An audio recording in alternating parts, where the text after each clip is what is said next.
আকাশবাণী খবর পড়ছি প্রিয়া বিশ্বকর্মা। প্রথমে বিশেষ খবর।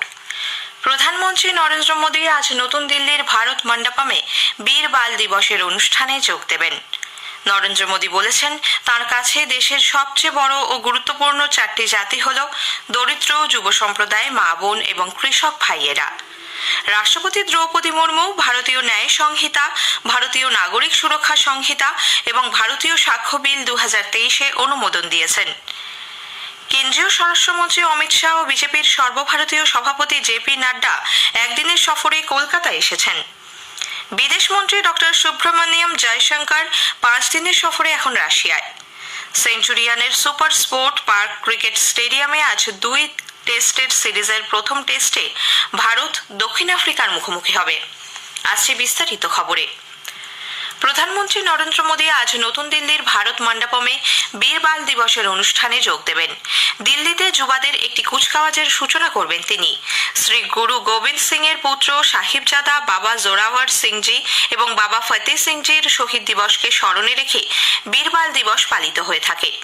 গত বছর জানুয়ারিতে শ্রী গুরু গোবিন্দ সিংজির প্রকাশ পর্বের দিন প্রধানমন্ত্রী ঘোষণা করেছিলেন, প্রতি বছর 26শে ডিসেম্বর বীর বাল দিবস হিসেবে পালিত হবে। এই উপলক্ষে সাহিবজাদার অতুলনীয় সাহসের বীর গাথা সম্পর্কে দেশে নাগরিকদের, বিশেষ করে যুবা এবং শিশুদের শিক্ষিত করতে সরকার বিশেষ অংশগ্রহণমূলক কর্মসূচির আয়োজন করেছে। দেশের বিভিন্ন শিক্ষা প্রতিষ্ঠানে এবং স্কুলে সাহিবজাদাদের আত্মত্যাগের কাহিনীর ডিজিটাল প্রদর্শনী হবে। বীর বাল দিবসের ওপর নির্মিত একটি সিনেমাও দেশব্যাপী দেখানোর উদ্যোগ নেওয়া হয়েছে।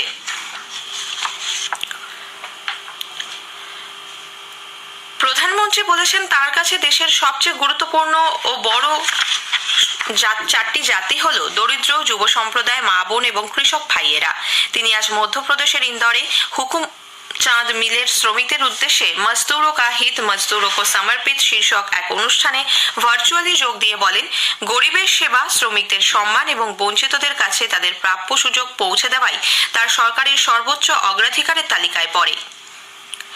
সুশাসন দিবস উপলক্ষে এই অনুষ্ঠানে প্রধানমন্ত্রী আরও বলেন, তার সরকারের সংকল্প পত্র রূপায়ণের জন্য মধ্যপ্রদেশ সরকার দ্রুত কাজ করে চলেছে। তিনি সরকারের সব প্রকল্পের সুফল লাভের জন্য সকলকে বিকশিত ভারত সংকল্প যাত্রায় যোগদানেরও আবেদন জানান। অনুষ্ঠানে হুকুমচাঁদ মিলের 5,000-এরও বেশি শ্রমিককে তাদের বকেয়া 224 কোটি টাকা প্রদান করা হয়। 30 বছরেরও বেশি সময় ধরে এই বকেয়া শ্রমিকরা পাননি। প্রধানমন্ত্রী গতকাল নতুন দিল্লিতে পণ্ডিত মদন মোহন মালব্যর 162তম জন্মবার্ষিকী উপলক্ষে তাঁর রচনা সংগ্রহের 11টি খণ্ডের প্রথম পর্ব প্রকাশ করেছেন। এই উপলক্ষে আয়োজিত এক অনুষ্ঠানে শ্রী মোদী বলেন, এই সংগৃহীত কাজ রাষ্ট্রবিজ্ঞান ও ইতিহাসের পড়ুয়া এবং গবেষণারতদের দেশের স্বাধীনতা সংগ্রামকে আরো বেশি করে জানার পথ খুলে দেবে। আগামী প্রজন্মের কাছেও এক প্রামাণ্য দলিল হয়ে থাকবে এই কাজ। তিনি বলেন, পণ্ডিত মদন মোহন মালব্যের মতো মানুষের কাছে প্রতিটি প্রজন্ম ঋণী হয়ে থাকবে। আধুনিক চিন্তাভাবনা ও সনাতন সংস্কৃতির ধারক ও বাহক শ্রী মালব্য দেশে ভক্তিমূলক ভাবনা জাগ্রত করতে সক্রিয় ভূমিকা গ্রহণ করেছিলেন। উন্নয়ন যাত্রায় দেশের তরুণরা সবচেয়ে গুরুত্বপূর্ণ অংশীদার বলে প্রধানমন্ত্রী নরেন্দ্র মোদী জানিয়েছেন। নতুন দিল্লিতে গতকাল তাঁর বাসভবনে বড়দিন উপলক্ষে খ্রিস্ট ধর্মাবলম্বী মানুষদের সঙ্গে কথোপকথনে শ্রী মোদী বলেন, 2027 সালের মধ্যে উন্নত ভারত গড়ার লক্ষ্য নিয়ে সরকার এগিয়ে চলেছে। সরকার সবকা সাথ, সবকা বিকাশ, সবকা বিশ্বাস, সবকা প্রয়াসের মন্ত্রে বিশ্বাসী। প্রধানমন্ত্রী বলেন, উন্নয়নের সুফলগুলি সমাজের সর্বস্তরে পৌঁছে দিতে সরকার প্রতিশ্রুতিবদ্ধ। যীশু খ্রিস্টের জীবন, তার বাণী এবং আদর্শকে স্মরণ করার দিন হলো এই বড়দিন। রাষ্ট্রপতি দ্রৌপদী মুর্মু ভারতীয় ন্যায় সংহিতা, ভারতীয় নাগরিক সুরক্ষা সংহিতা এবং ভারতীয় সাক্ষ্য বিল 2023-এ অনুমোদন দিয়েছেন। গত সপ্তাহে এই 3টি নতুন ফৌজদারি বিল সংসদে পাশ হয়। ভারতীয় ন্যায় সংহিতা বিলটি প্রচলিত ভারতীয় দণ্ডবিধি 1860-এর জায়গায় কার্যকর হবে। ফৌজদারি অপরাধের ক্ষেত্রে এটি হলো মুখ্য আইন। নতুন এই আইনে অন্যতম শাস্তি হিসেবে কমিউনিটি সার্ভিসকেও রাখা হয়েছে। ভারতীয় ফৌজদারি বিধি 1973 বা সিআরপিসির জায়গায় এবার থেকে কার্যকর হবে ভারতীয় নাগরিক সুরক্ষা সংহিতা। ইন্ডিয়ান এভিডেন্স অ্যাক্ট 1872-এর পরিবর্তে আনা হয়েছে ভারতীয় সাক্ষ্য বিল 2023। দেওয়ানি ও ফৌজদারি মামলার ক্ষেত্রে এই নতুন আইনগুলি একমাত্র আইন বলে বিবেচিত হবে। এফআইআর থেকে শুরু করে কেস ডায়েরি, চার্জশিট, রায়দান পর্যন্ত সম্পূর্ণ প্রক্রিয়াটি কিভাবে ডিজিটাইজ করা যায় সেই বিধান রয়েছে এই আইনগুলিতে। গণপ্রহারের ক্ষেত্রে মৃত্যুদণ্ড এবং মহিলা ও শিশুদের নিরাপত্তায় বেশ কিছু সংস্থানও রয়েছে। ভারতীয় ন্যায় সংহিতায় নাবালিকাকে ধর্ষণের অপরাধে যাবজ্জীবন কারাদণ্ড এবং মৃত্যুদণ্ডের কথাও বলা হয়েছে। প্রধানমন্ত্রী নরেন্দ্র মোদী এই মাসের 31 তারিখ আকাশবাণীতে মন কি বাত অনুষ্ঠানে তাঁর চিন্তাভাবনা দেশ বিদেশের মানুষের সঙ্গে ভাগ করে নেবেন। এটি হবে মাসিক এই বেতার অনুষ্ঠানের 108তম পর্ব। অনুষ্ঠানটি আকাশবাণী এবং দূরদর্শনের সবকটি চ্যানেল, এআইআর নিউজ ওয়েবসাইট এবং নিউজ অন এআইআর মোবাইল অ্যাপে সকাল 11টায় সম্প্রচারিত হবে। AIR news, DD news, PMO এবং তথ্য সম্প্রচার মঞ্চকের ইউটিউব চ্যানেলগুলিতেও সরাসরি সম্প্রচার করা হবে মন কি বাত। হিন্দি সম্প্রচারের পরপরই আঞ্চলিক ভাষায় অনুষ্ঠানটি সম্প্রচার করা হবে। আঞ্চলিক ভাষার সম্প্রচার রাত 8টায় পুনরায় শোনা যাবে। খবর শুনছেন আকাশবাণী থেকে। কেন্দ্রীয় স্বরাষ্ট্রমন্ত্রী অমিত শাহ ও বিজেপির সর্বভারতীয় সভাপতি জেপি নাড্ডা একদিনের সফরে কলকাতা এসে পৌঁছেছেন। দিল্লি থেকে বিশেষ বিমানে গত রাত 12:43 নাগাদ দুজনে কলকাতায় এসে পৌঁছন। কেন্দ্রীয় স্বরাষ্ট্রমন্ত্রী ও বিজেপির সর্বভারতীয় সভাপতিকে স্বাগত জানাতে কলকাতা বিমানবন্দরে উপস্থিত ছিলেন বিজেপির রাজ্য সভাপতি সাংসদ সুকান্ত মজুমদার, বিরোধী দলনেতা শুভেন্দু অধিকারী, বিধানসভায় দলের মুখ্য সচেতক মনোজ টিগ্গা, দলের সাংসদ দিলীপ ঘোষ, বিধায়ক অগ্নিমিত্রা পাল সহ অন্যান্য নেতৃবৃন্দ। দলীয় নেতৃত্বের পাশাপাশি অমিত শাহ ও জেপি নাড্ডাকে অভ্যর্থনা জানাতে ঢাকঢোল নিয়ে কলকাতা বিমানবন্দরে উপস্থিত হন বিজেপি কর্মী সমর্থকরা। কলকাতা বিমানবন্দর থেকে দুজনে চলে যান নিউ টাউনের একটি 5 তারা হোটেলে। সফরসূচি অনুযায়ী আজ সকালে তাঁর মহাত্মা গান্ধী রোডের গুরুদুয়ারায় এবং কালীঘাট মন্দিরে যাওয়ার কথা। মধ্যাহ্ন ভোজের পর বিজেপির রাজ্য নেতৃত্বের সঙ্গে তারা বৈঠক করবেন। বিকেলে জাতীয় গ্রন্থাগারে এক অনুষ্ঠানেও শ্রী শাহ যোগ দেবেন। বিদেশমন্ত্রী ডক্টর সুব্রমণিয়াম জয়শঙ্কর 5 দিনের সফরে এখন রাশিয়ায়। গতকালই তিনি মস্কো পৌঁছন।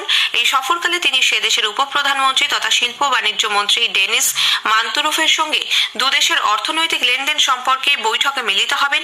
রাশিয়ার বিদেশমন্ত্রী সের্গেই ল্যাভরভের সঙ্গেও ডক্টর জয়শঙ্করের ভারত রাশিয়া দ্বিপাক্ষিক, বহুপাক্ষিক ও বিভিন্ন আন্তর্জাতিক ইস্যু নিয়ে আলোচনা হওয়ার কথা। বিদেশ মন্ত্রক সূত্রে জানানো হয়েছে, দুদেশের জনগণের মধ্যে সম্পর্ক ও সাংস্কৃতিক আদান প্রদান আরও জোরদার করাই বিদেশমন্ত্রীর রাশিয়া সফরের মূল লক্ষ্য।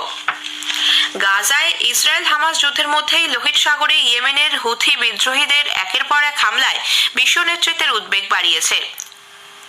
অশোধিত তেল নিয়ে ভারতমুখী একটি ট্যাঙ্কার লক্ষ্য করে হুথি বিদ্রোহীরা ড্রোন হামলা চালায়। সুয়েজ ক্যানেল দিয়ে যাওয়া এমভি সাইবাবা নামে ট্যাঙ্কারটিতে গ্যাবনের পতাকা ছিল। ভারতীয়রাও সেখানে ছিলেন, তবে হতাহতের কোনো খবর নেই। কাছাকাছি এলাকায় থাকা একটি মার্কিন জাহাজে ট্যাঙ্কারটি থেকে ত্রাণের আর্জি জানিয়ে বার্তা এসে পৌঁছয়। তার কয়েক ঘন্টা আগেই লোহিত সাগরে আরও একটি ট্যাঙ্কার আক্রমণের মুখে পড়ে। সেই হামলার জন্য ইরানকে দায়ী করেছে আমেরিকা, যদিও কেউ এখনো এর দায় স্বীকার করেনি। ইসরায়েলের প্রধানমন্ত্রী বেঞ্জামিন নেতানিয়াহু বলেছেন, আগামী দিনে হামাসের বিরুদ্ধে অভিযান আরো তীব্রতর হবে। তিনি তার দলের সদস্যদের জানান, গতকাল সকালে তিনি গাজা পরিদর্শন করেছেন।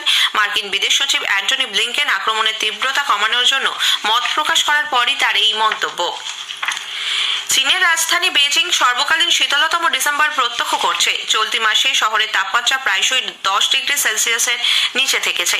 6 মাস আগে জুন মাসে বেজিংয়ে সবথেকে বেশি গরম অনুভূত হয়েছে। বেশিরভাগ সময় তাপমাত্রা ছিল 40 ডিগ্রি সেলসিয়াসের ওপরে। চলতি শীতের মৌসুমে চীনে প্রবল শৈত্যপ্রবাহ লক্ষ্য করা গেছে। সেদেশের আবহাওয়া দপ্তর গত 2 সপ্তাহে 300 ঘন্টারও বেশি তাপমাত্রা হিমাঙ্কের নিচে রেকর্ড করেছে। ভারতীয় আবহাওয়া দপ্তর আইএমডি জানিয়েছে, পাঞ্জাব, হরিয়ানা, চণ্ডীগড়, দিল্লি এবং উত্তরপ্রদেশের বিভিন্ন অঞ্চল আগামী 3 দিন ভোরের দিকে ঘন থেকে অতি ঘন কুয়াশায় আচ্ছন্ন থাকবে। রাজস্থান ও উত্তর মধ্যপ্রদেশেও আগামী 2 দিন একই অবস্থা বজায় থাকবে। এদিকে দক্ষিণ ভারতে কেরল, তামিলনাড়ু, পুদুচেরি ও লাক্ষাদ্বীপের কিছু অংশে আগামী 5 দিন বিক্ষিপ্তভাবে হালকা থেকে মাঝারি বৃষ্টির পূর্বাভাস দিয়েছে আবহাওয়া দপ্তর। মধ্যপ্রদেশে ডক্টর মোহন যাদব সরকারের মন্ত্রিসভার সম্প্রসারণ করা হয়েছে। ভোপালের রাজভবনে আয়োজিত এক অনুষ্ঠানে মঙ্গুভাই পটেল নতুন মন্ত্রীদের পদ ও মন্ত্রগুপ্তির শপথ বাক্য পাঠ করান। সেঞ্চুরিয়ানের সুপার স্পোর্ট পার্ক ক্রিকেট স্টেডিয়ামে আজ 2 টেস্টের সিরিজের প্রথম টেস্টে ভারত ও দক্ষিণ আফ্রিকা পরস্পরের মুখোমুখি হবে। খেলা শুরু হবে ভারতীয় সময় দুপুর 1টায়। দক্ষিণ আফ্রিকার মাটিতে এখনো পর্যন্ত টেস্ট সিরিজের জয় পায়নি ভারত। টেস্ট দলের নেতৃত্বে রয়েছেন রোহিত শর্মা। বিশ্ব চ্যাম্পিয়নশিপের রৌপ্য পদকজয়ী মঞ্জু রানী এবং দুবারের যুব বিশ্ব চ্যাম্পিয়ন সাক্ষী চৌধুরী মহিলাদের জাতীয় বক্সিং চ্যাম্পিয়নশিপের কোয়ার্টার ফাইনালে উঠেছেন। গ্রেটার নয়ডায় গতকাল 48 কেজি বিভাগে প্রতিযোগী গুড্ডিকে 5-0 পরাজিত করেন মঞ্জু রানী। এদিকে 57 কেজি বিভাগে সাক্ষী রেফা মোহিতকে হারিয়ে দেন। শেষ করার আগে খবরের বিশেষ কিছু অংশ আরও একবার। প্রধানমন্ত্রী নরেন্দ্র মোদী আজ নতুন দিল্লির ভারত মণ্ডপমে বীর বাল দিবসের অনুষ্ঠানে যোগ দেবেন। রাষ্ট্রপতি দ্রৌপদী মুর্মু ভারতীয় ন্যায় সংহিতা, ভারতীয় নাগরিক সুরক্ষা সংহিতা এবং ভারতীয় সাক্ষ্য বিল 2023-এ অনুমোদন দিয়েছেন। খবর শেষ হলো।